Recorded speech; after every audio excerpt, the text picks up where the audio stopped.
السلام عليكم ورحمة الله وبركاته. صبحكم الله بالخيرات والمسرات والأنوار والبركات إخواني أخواتي. والله فقط ما قدرتش نفوتها، سامحوني، القلب يتقطع ويتألم أنه يشوف هذه الخيانات المتكررة ممن يسمى بملك المغرب. أنا حتى اسم محمد ما نقدرش نمدوله، احنا نسميه أمسيس هنا في الجزائر. على كل عيب وعار تفرحوا باستقبال وزير الدفاع تاع الكيان الصهيوني، زعما جايبين لي حامي عليكم يدافع عليكم من الجزائر.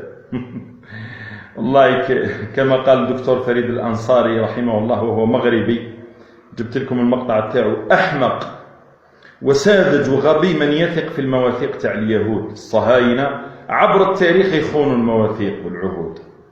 الجزائر الله هو الذي يحفظها، الله هو الذي يحميها.